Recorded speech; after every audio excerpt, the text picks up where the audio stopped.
Welcome to the Arlington Street Church podcast. Founded in 1729, Arlington Street continues today as a gathering place for progressive people of faith in the greater Boston area and beyond. We are located at the corner of Arlington and Boylston Streets, across from the Public Garden in Boston, Massachusetts. Please visit ascboston.org for more information about this historic Unitarian Universalist congregation. Arlington Street Church, gathered in love and service for justice and peace. First they came for the Muslims and Jews, and I said, I'm with them, even though I wasn't a Muslim or a Jew.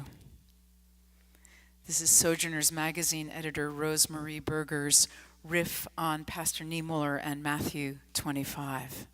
She continues, then they came for the immigrants, and I said, I'm with them, even though I wasn't an immigrant.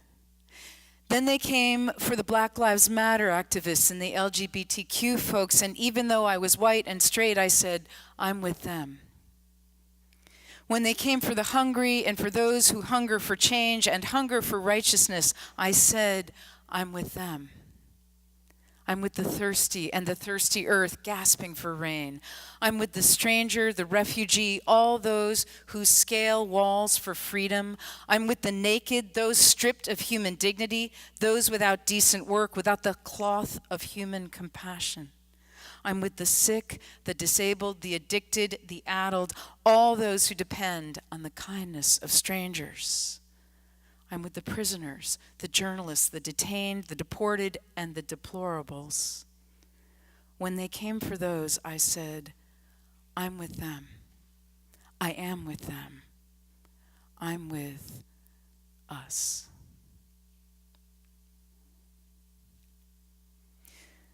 Out on Cape Cod, during a huge winter storm, our friend Melinda lost her house. She had already moved it, perhaps she'd even moved it twice, and it sat hard against the road on a narrow strip of land, teetering on the edge of eroding, crumbling dunes that just gave way one night. She wasn't home. No one was hurt. She says, actually, that it was worth it.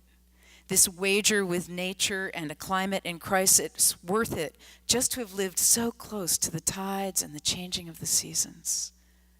Her lack of bitterness astonishes me. She salvaged what she could and moved to a less exposed but also magnificent spot. And at the top of the dune where her old house had stood, she built a wooden platform, kind of an elegant lean-to covered with sailcloth, where she loves to come and sit in all kinds of weather and watch that same frame of ocean washing up on a beach where she played with her children and now plays with her grandchildren. One summer afternoon, she was sitting on her platform, gazing down peacefully at the beach, teeming with people as far as the eye could see, and out to the vast view, when on the horizon she spotted what she was quite sure were two huge fins moving along the surface of the water. What if it's nothing, she thought? What if it's just some gentle minke whales? But then again, what if it's great white sharks? She dialed 911.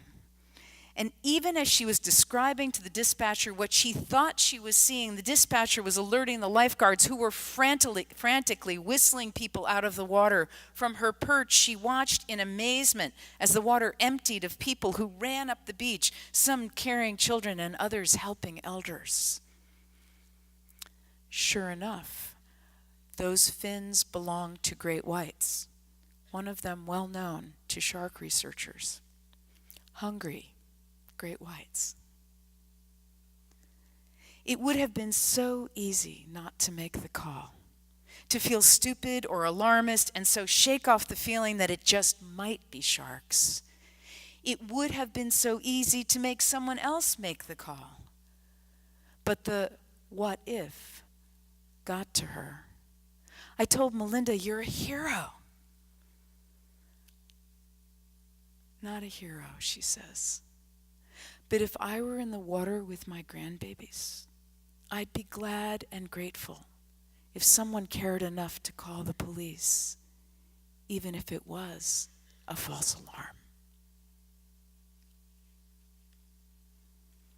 Those beautiful lines from African-American poet Gwendolyn Brooks are sounding in my ears.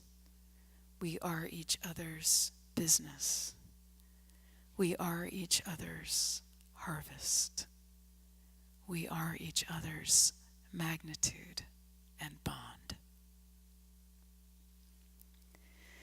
Wallace Stegner's Crossing to Safety tells the story of an unlikely friendship between two couples, Larry and Sally Morgan, and Sid and Charity Lang. The men are young English professors. The setting is the Depression, World War II, and the tumultuous years afterwards. The Morgans are all but poor. The Langs are wealthy, well-connected, and generous. Larry Morgan says, I have heard of people's lives being changed by a dramatic or traumatic event, a death, a divorce, a winning lottery ticket, a failed exam. I never heard of anybody's life but ours being changed by a dinner party. In 1938, we straggled into Madison, Wisconsin, Western orphans, and the Langs adopted us into their numerous, rich, powerful, reassuring tribe. We wandered into their orderly Newtonian universe, a couple of asteroids, and they captured us with their gravitational pull and made moons of us and fixed us in orbit around themselves. What the disorderly crave above everything is order. What the dislocated aspire to is location. I lost my security. Sally never had any.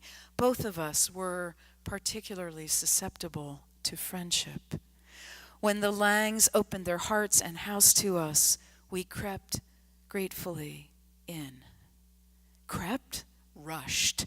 Coming from meagerness and low expectations, we felt their friendship as freezing travelers feel a dry room and a fire, crowded in, rubbing our hands with satisfaction, and were never the same thereafter. And we thought better of ourselves and better of the world. The kindness of welcoming the stranger, extending an invitation to dinner, making connections and nourishing roots for those who have less. How simple. How profound. We are each other's business. We are each other's harvest.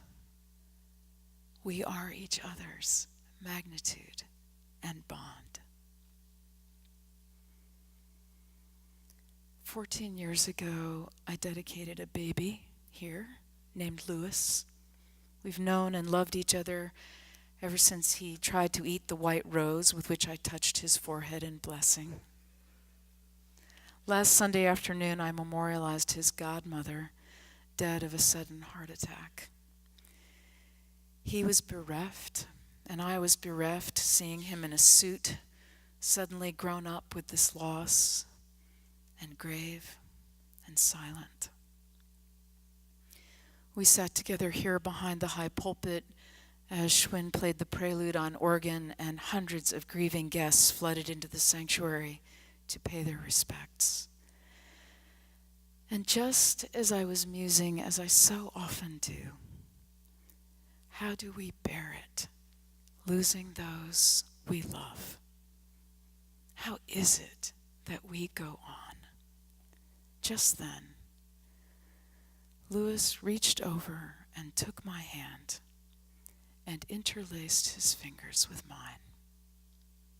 14 years old.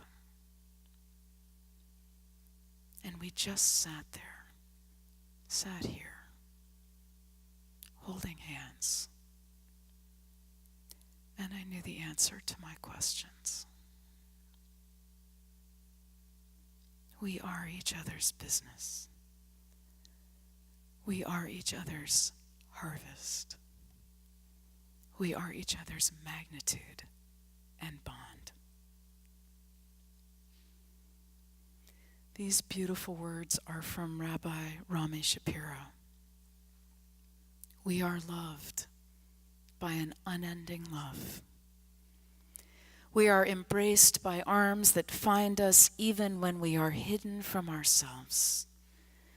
We are touched by fingers that soothe us even when we are too proud for soothing. We are counseled by voices that guide us even when we are too embittered to hear. We are loved by an unending love. We are supported by hands that uplift us even in the midst of a fall. We are urged on by eyes that meet us even when we are too weak for meeting. We are loved by an unending love. Embraced, touched, soothed, counseled. Ours are the arms, the fingers, the voices. Ours are the hands, the eyes, the smiles. We are loved by an unending love.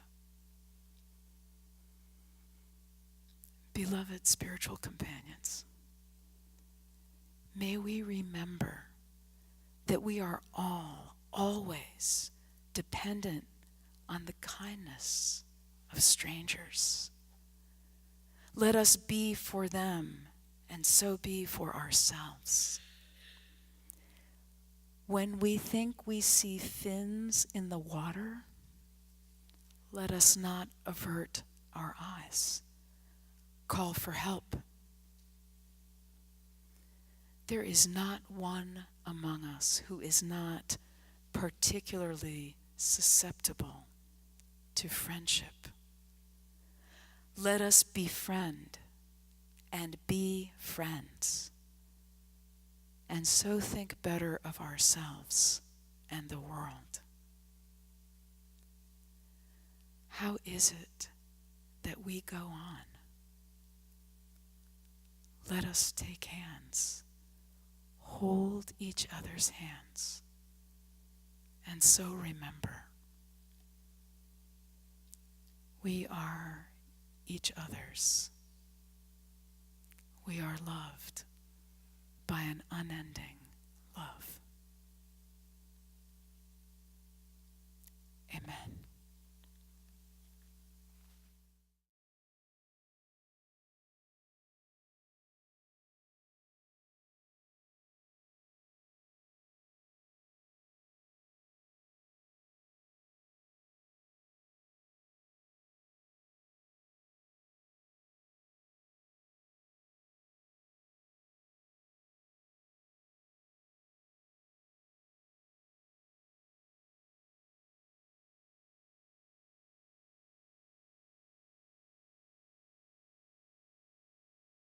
Thank you for listening to this week's podcast.